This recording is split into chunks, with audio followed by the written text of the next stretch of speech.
నిదానంగా అర్థం చేసుకోవాలి.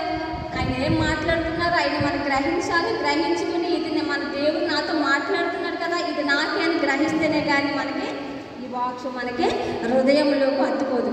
కాబట్టి ప్రియులారా ఇక్కడ చూడండి, మరి తెలియదని దాన్ని చెప్తున్నాడు ఆయన. అయితే ఇక్కడ ఏమంటున్నాడు ఆయన,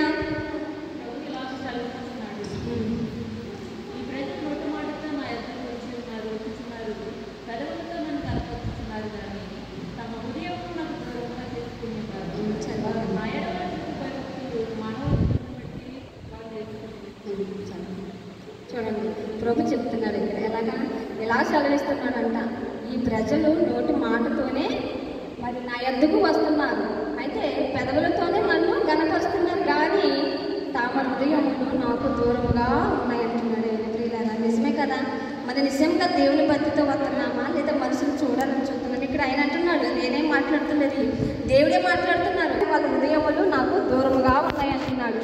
మరి చూడండి, వారు నా ఎడల చూపే భయభక్తులు మానవుల విధులను బట్టి వారు నేర్చుకుని ఉన్నారు. అవును కదా, మనము మనుషులు బట్టి నేర్చుకుంటున్నాము, నిజంగా దేవుని బట్టి మనమైతే నేర్చుకుంటలేదు. ఆయన చెప్తున్నారు కదా, మనం మనిషిని బట్టి నేర్చుకుంటున్నాము.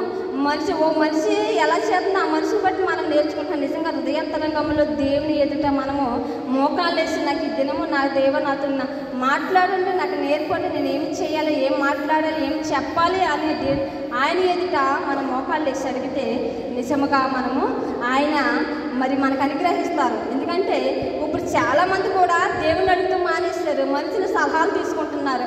మనుషులు ఏది చెప్తే అది వింటున్నారు. మనుషులు అబద్ధం చెప్తున్నారో లేదా నిజం చెప్తున్నారో అది తెలియలేదు, కానీ అది తెలియకోకుండానే మనుషులు చెప్పే మాటలు ఆలకిస్తున్నారు, మనుషుల మీద నడుస్తున్నారు. ఎందుకంటే వాళ్ళ మాటల ద్వారా అయ్యో మనం చెప్పే మాటలు ఆలకించామంటే ఈరోజు ఈ మాట చెప్పింది కదా, రేపొద్దున్న ఈవిడ ఇంకో మాట చెప్పిందని మన సోబి ఎవరైతే అదే ఆ మనిషికేసేయాలి. ఎందుకంటే ఈరోజు ఈ మనిషి మాట చెప్పింది మనకి, ఈ మాట చెప్పిన మనిషి రేపొద్దున ఇంకో మనిషి మాట మనకు తెత్తది కదా అనుకుంటారు. అయితే మనం మనుషుల మీద మనం ఆధారపడకూడదు, ఎందుకంటే దేవుని మీద ఆధారపడాలి.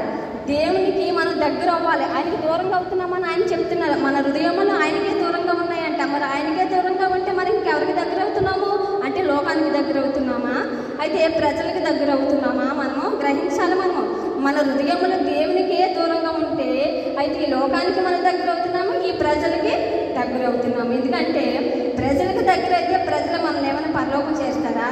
లేదు. లోకానికి దగ్గర అయితే లోకం ఏమైనా మనకి ఇది శాశ్వతమా?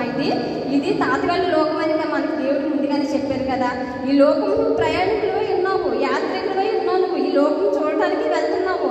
ఈ లోకం చూడి మళ్ళా నువ్వు తిరిగి నా దగ్గరికి రావాలంటున్నాడు. అయితే ఈ మధ్యకాలంలో మనం పుట్టింది మొదలుకొని చనిపోయేంత వరకు ఈ మధ్యకాలంలో మనల్ని ప్రశ్నిస్తాడు ఆయన, లేదా మనం పరీక్షిస్తాడు ఆయన. మరి ఇవన్నింటినీ మనం పొందాలంటే మనం ఏం చేయాలి? మన హృదయాలు దేవునికి దూరపరుచుకుందామా? మన హృదయాలు దేవుడికి దూరపరచుకుంటే మన పరలోకం వెళ్ళగలుగుతామా? మనము వెళ్ళలేము కదా. అయితే దేవుని మాట చెప్తున్నాడు ఆయన, మీ హృదయాలు నాకు ఎందుకు దూరపరచుకుంటాడు? పెదవులతోనే మనసు తీస్తున్నామంట. మన హృదయాలు ఎంత దూరంగా ఉన్నాయంటే దేవుడే మాట్లాడుతున్నారు కదా. మన హృదయాలు దేవునికి దూరపరిస్తే మనం ఏమాత్రం పరలోకం చేరం కనుక మన హృదయమును దేవునికి దగ్గర చేసి మన హృదయమును మనుషులకు దూరపరుస్తాం.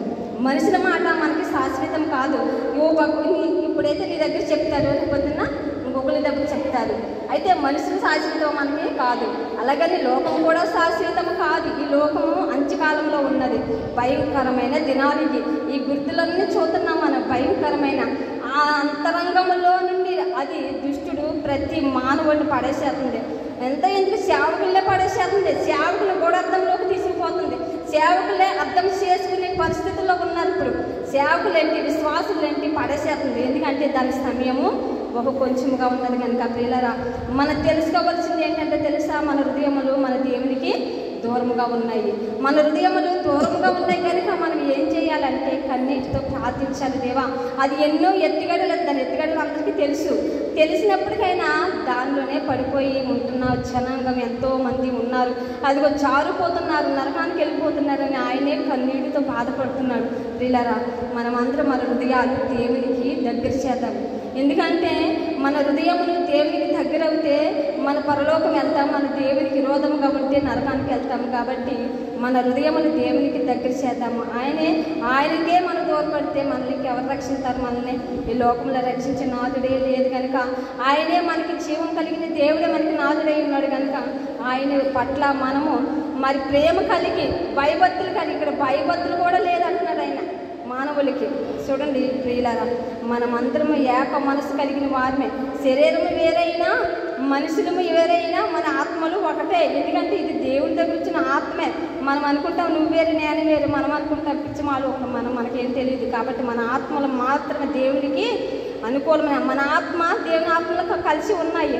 ఎందుకంటే ఆత్మ స్వరూపి అయిన దేవుడు మనతో మాట్లాడుతున్నాడు. ఎందుకంటే మన ఆత్మలు నరకానికి వెళ్ళకూడదని ఆయన ఆశపడుతున్నాడు. ఆ పరలోకం ఎవరి కోసం చేసాడైనా? మన కోసమే కదా. మరి ఆ పరలోకం చేరుకోవాలంటే మనము ఏం చేయాలి? ఈ మధ్య కాలంలో మనకి ఎన్నో శ్రమలు వస్తాయి, నిందలు వస్తాయి, సమస్తము కూడా భయంకరమైన